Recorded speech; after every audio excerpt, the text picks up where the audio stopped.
Night in a medieval castle did not begin with the setting of the sun. It began with the closing of the gates. As the last streaks of daylight faded behind the distant hills, the great wooden doors of the fortress were pulled shut with a deep, resonant groan. Iron bolts slid into place, chains tightened, and the world outside was sealed away until dawn. Inside these walls, life did not stop. It simply changed its rhythm. The day belonged to labor, noise, and movement. The night belonged to silence, caution, and watchfulness. Most travelers who saw a castle from afar imagined a place of constant feasts, blazing torches, and restless activity. But the truth, preserved in household records, monastic chronicles, and the writings of wandering clerks, paints a very different picture. Once darkness settled over the stone towers, the fortress became a world of muted sound, of flickering firelight, of guarded whispers, of footsteps softened by rush-covered floors. The air grew cooler, the shadows longer, and every corridor carried the sense that something ancient and unseen lingered just beyond the reach of the torchlight. Tonight, we step inside such a castle, not during a battle, not during a feast, but during an ordinary night, the kind of night that repeated itself thousands of times across medieval Europe, a night that reveals how people lived, how they feared, how they hoped, and how they survived behind walls built as much for protection as for power. As evening settled, the last workers and travelers hurried into the courtyard. The stable boys finished watering the horses, scraping mud from their hooves and checking their harnesses. A pair of kitchen servants crossed the yard, carrying baskets of herbs gathered before sunset. A washerwoman rushed to collect linens left drying in the open air. Everything not brought in before curfew risked being lost or stolen overnight. From the ramparts, the captain of the watchtower surveyed the scene below. His duty was to ensure that nothing and no one remained outside once darkness fully took hold. In many records from English and French castles, captains were expected to recite a checklist aloud. Livestock counted, tools stored, fires smothered, and outer sheds locked. If even one gate or postern door remained unsecured, the castle was considered vulnerable. Finally, with a hand raised, the captain signaled the gatekeepers. The portcullis was lowered first, descending with a heavy clatter of chains. Then the twin oak doors swung inward and shut with a deep, echoing thud. Iron bolts slid into their sockets. A smaller locking bar, known in some Norman castles as a wicket beam, was hammered into place. From this moment on, no one left the castle unless the Lord himself gave orders. And now, with the outside world sealed away, the inner world began to settle into its nocturnal shape. In most castles, the great hall was the beating heart of daily life. During the day, it rang with conversation, footsteps, commands, clattering dishes, and the constant movement of servants. But at night, its character transformed. The large windows, unglazed and covered only by shutters, let in little more than the murky glow of the moon. Torches sputtered against the stone walls, casting orange light across shields, tapestries, and the long wooden tables where the household took its meals. Tonight's evening meal had already been served, a simple pottage thickened with barley, a loaf of coarse bread, and salted fish carried in from a nearby river settlement. Contrary to popular imagination, feasts were rare, reserved for holy days, visiting nobles, or celebrations of war. Ordinary nights were humble and practical. After the meal, the servants cleared the long tables. They brushed away crumbs, gathered bowls, and wiped the surfaces with damp cloths smelling faintly of vinegar. The rushes on the floor, dried reeds scattered with herbs like lavender or wormwood to mask unpleasant odors, rustled softly as they walked. In some castles, the hall doubled as sleeping quarters for lower-ranking men, and so the clearing of the hall marked the beginning of preparations for rest. But for now, the torches still burned, and a subdued warmth filled the room. A few guards sat near the hearth, sharpening knives or polishing pieces of armor. A traveling clerk, granted permission to stay the night, sat hunched over a small portable writing desk, recording notes by candlelight. The flickering shadows made the words dance on the parchment.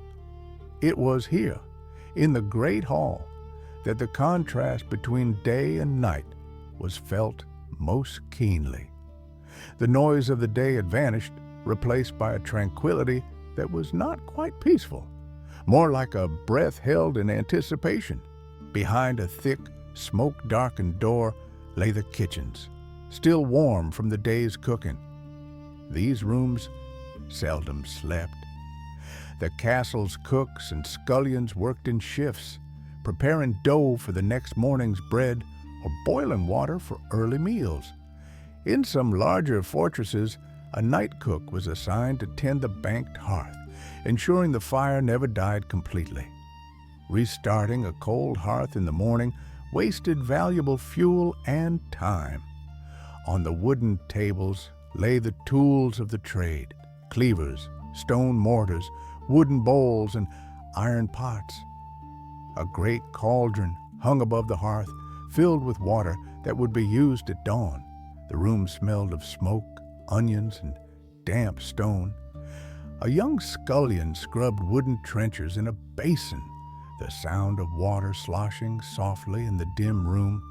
His fingers were red from the cold. Beside him, a kitchen maid salted cuts of meat that would be preserved for winter months, pressing the rough crystals into the flesh with practiced motions. In castles, far from trade routes, preservation was vital. One failed season could spell hunger for everyone inside the walls. Despite the late hour, the kitchen was one of the few spaces where quiet conversation still drifted through the air. Servants often whispered here about news from the village, about marriages, births, or rumors of raids. The kitchen, like the stables, was a place where information spread quickly, sometimes more reliably than through official channels. Tonight, however, the staff spoke little. The stone walls made every whisper seem too loud, and the head cook, a stern woman known for her strict discipline, kept a watchful eye from her stool near the fire. Above the castle, the wind grew sharper as the night deepened. Guards patrolled the ramparts, their cloaks pulled tight against the cold. They carried spears, lanterns, and occasionally crossbows. Their duty was not merely to watch for enemies. They observed the weather, the movement of animals, and any strange light or noise coming from the surrounding land. In many historical accounts, guards described the night shift as the hardest part of their service, not because of danger, though danger was always possible, but because of solitude and silence. A guard's mind, left too long alone in the dark, tended to conjure shapes from shadows and voices from the wind. Tonight, 2 guards walked the length of the northern wall. Beneath them stretched forest, field, and the twisting outline of a narrow road. Earlier that day, a group of merchants had traveled it, their carts heavy with wool and pottery. Now the road was empty, lit only by moonlight. The older of the guards paused at a crenellation and leaned forward slightly, peering into the dark. "Quiet night," he muttered. His companion nodded. "Quiet can be good or bad, Both men knew the truth of that. Raids seldom came on loud nights. But nothing stirred below, not man, not beast. The castle sat like a stone ship in a sea of darkness, unmoving, impenetrable. Within the keep, behind a thick wooden door reinforced with iron, the castle's lord prepared for bed. His chamber was modest by noble standards. A large fireplace, a heavy bed with linen sheets, a chest for valuables, and a small table where he reviewed documents by candlelight. Luxuries existed, but they were practical. Warm pelts for winter, carved wooden chairs, a silver cup inherited from a previous generation. On the table lay several letters. One was from a neighboring baron concerning a dispute over grazing rights. Another detailed the amount of grain collected from tenants. A third recorded the names of new recruits for the garrison. Medieval lords worked late into the night, especially when their lands were troubled or their resources thin. A servant helped him remove his outer garments and hang them near the fire to air out. The Lord asked for news, always the same questions. How many animals were lost this season? Has the mason finished repairing the western wall? Did the steward return from the village with updates? Most lords did not live in luxury but in responsibility. The safety of everyone inside the walls depended on their decisions. When the servant left, the chamber grew quiet. The fire dimmed to glowing embers, and the only sound was the wind sliding through the arrow slits. Tonight, the Lord allowed himself a rare moment of stillness. He looked at the carved beams above his bed, trees long dead but still holding the weight of the roof, and wondered how many nights like this they had watched over. How many more they would see. While the Lord enjoyed a private chamber, most of the household slept together in shared quarters. These rooms were crowded, warm from packed bodies, and filled with the scent of straw and wool blankets.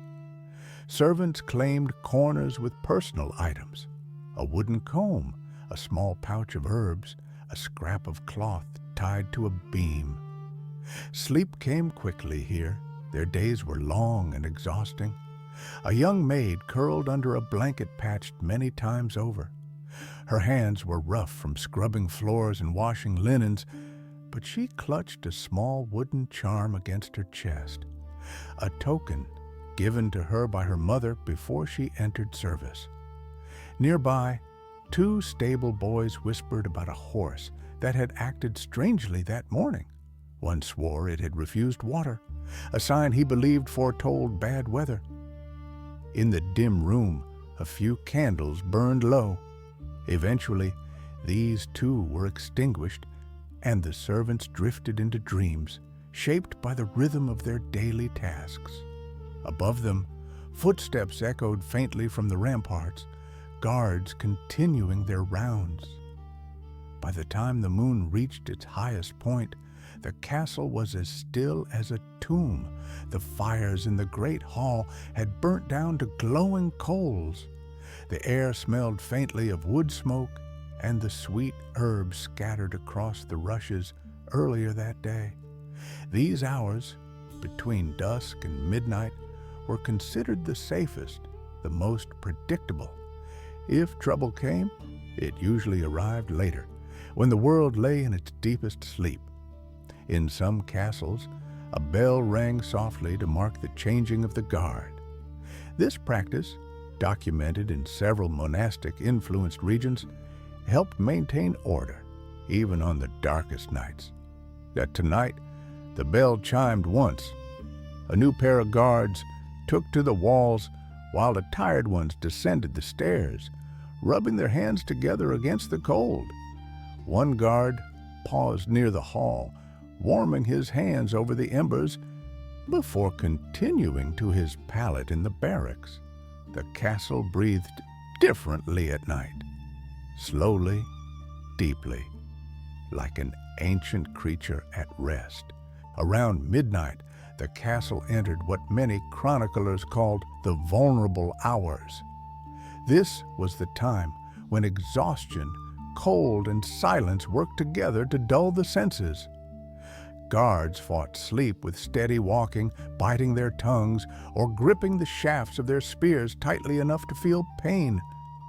Even the animals sensed the hour.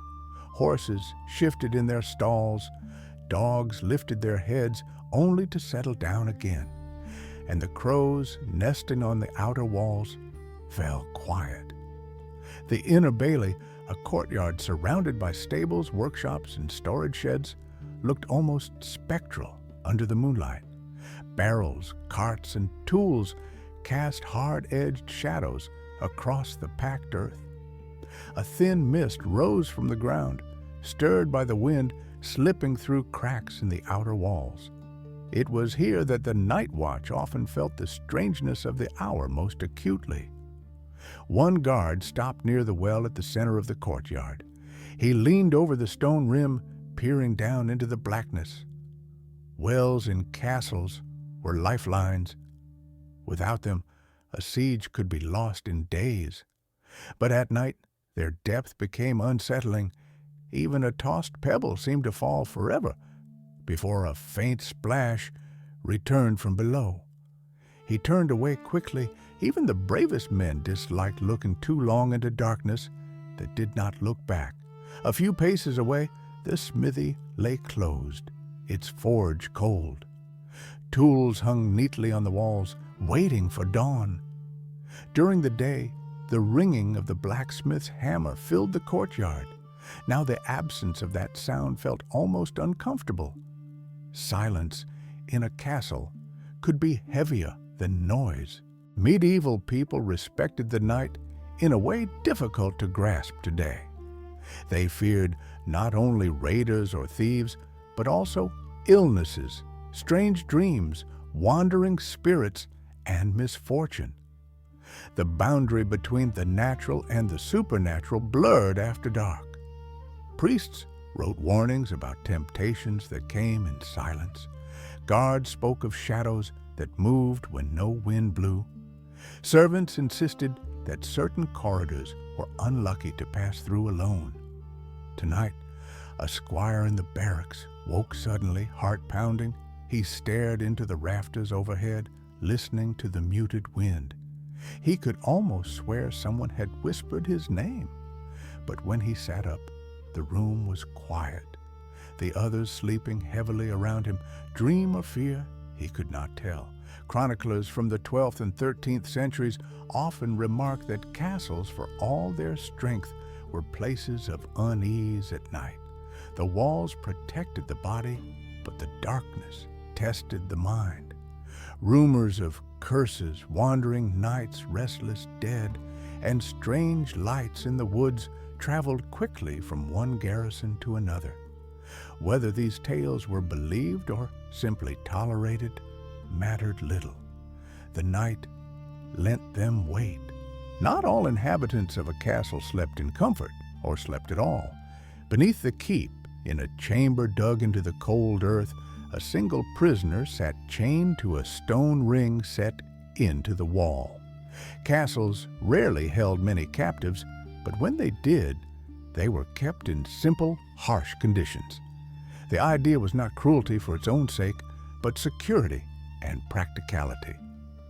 Tonight, the prisoner, a man taken for theft from a nearby market town, sat awake, knees drawn to his chest. He could hear faint sounds above him, footsteps, a door closing, muffled voices. But here the air was cold and still. A single torch burned low in a metal sconce, its light flickering across damp stone. A jug of water and a half loaf of bread lay untouched beside him. Fear often killed appetite. He did not know how long he would remain here, days, weeks, or until the Lord decided his fate. Time in darkness passed differently. A guard approached the cell, checked the lock, and left without a word. His footsteps faded. swallowed by the corridor. The prisoner closed his eyes and tried to imagine morning. Every castle with a resident noble family maintained a small chapel, often attached to the keep or located in its own tower.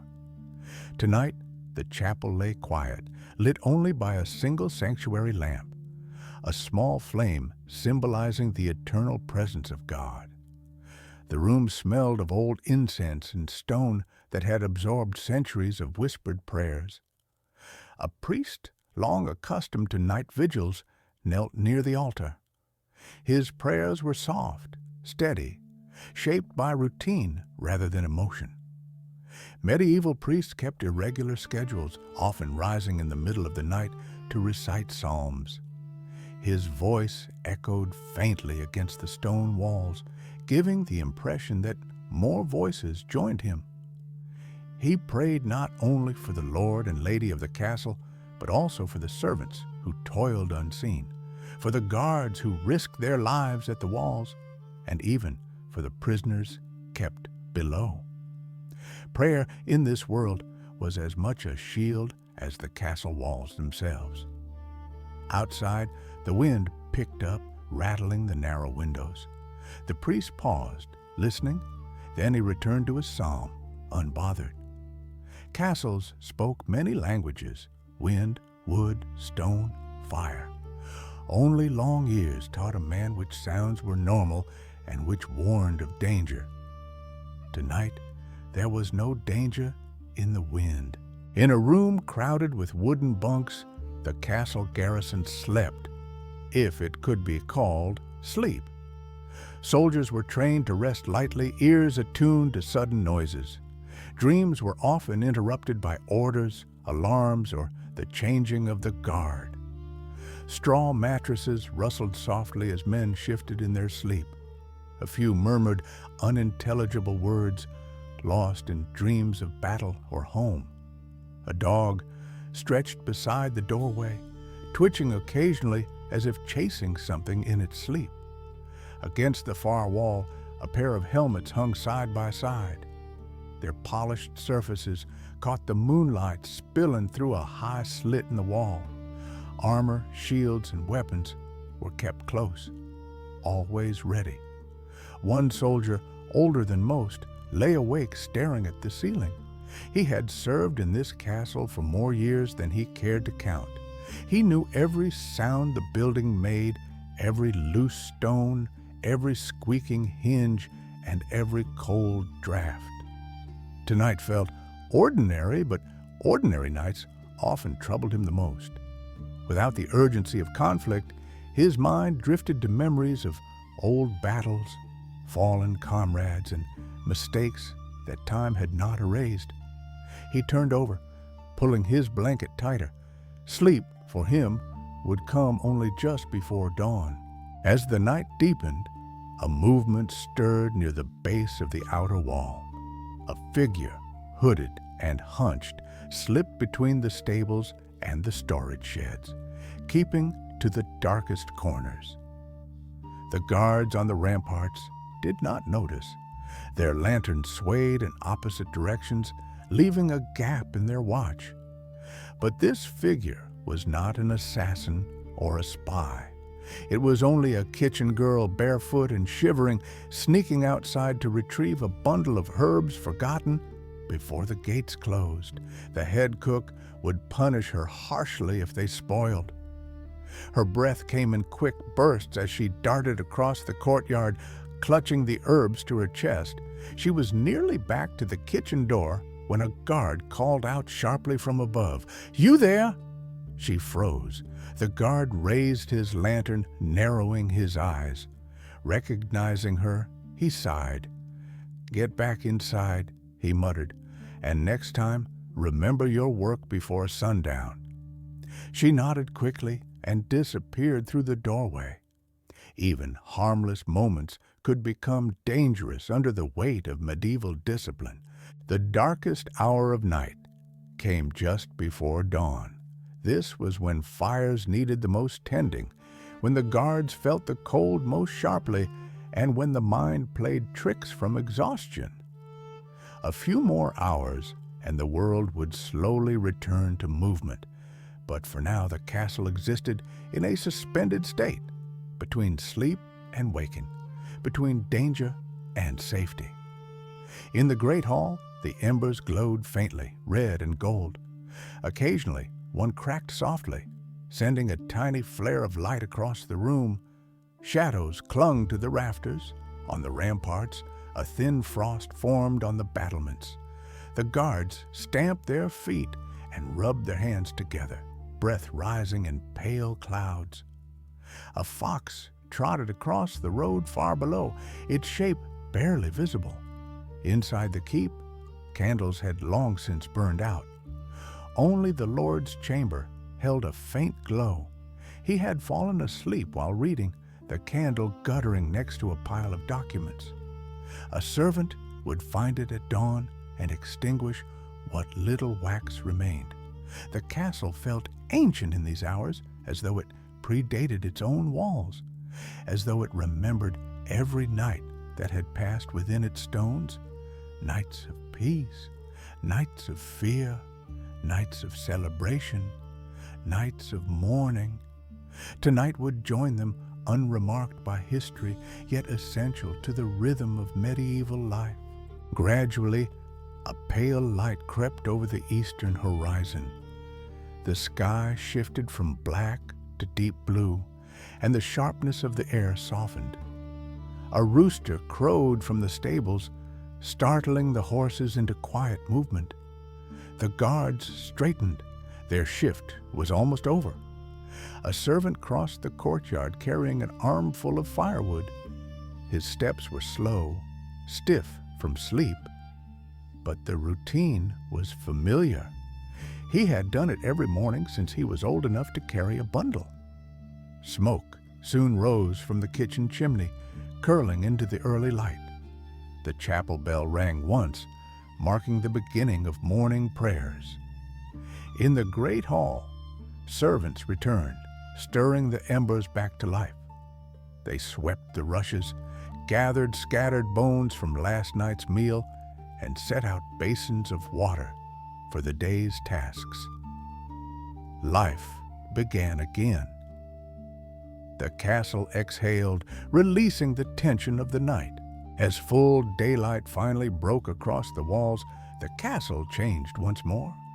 Sounds returned, voices, footsteps, the clatter of tools, the whinny of horses. The great gates opened with a groaning protest, and the world outside flowed in. But the memory of the night lingered. The guards who had walked the ramparts still felt the cold in their bones. The kitchen girl who had ventured into the courtyard still heard the guard's warning in her mind. The old soldier in the barracks blinked against the light, unsure whether he had slept at all. A new day brought new duties, new worries, new labors. But every person in the castle understood one thing with absolute certainty. When the gates closed again, the night would return, and with it, everything the darkness held. A medieval castle at night was not the place of constant excitement or danger so often imagined in stories. It was quieter, heavier, more introspective. The architecture itself, thick walls, narrow passages, cold stone floors, shaped the experience of every soul living within. Safety and confinement existed together. Order and fear walked hand in hand. Yet in this world of flickering torchlight, restless dreams, and watchful silence, thousands of ordinary nights unfolded just like this one.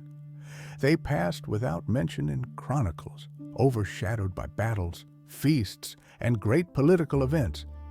But they were the nights that sustained medieval life, the nights that made the days possible. Tonight, you have walked those corridors. You have stood upon the ramparts. You have breathed the cold air of a world long gone. And now, morning comes again.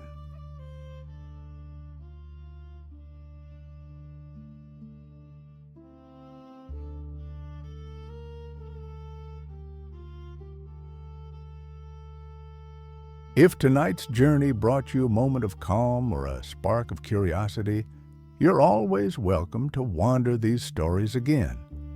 There will be more tales waiting here, quiet histories, forgotten paths, and gentle echoes from the past. Whenever your evening calls for a peaceful escape, you know where to find me. Rest well, traveler.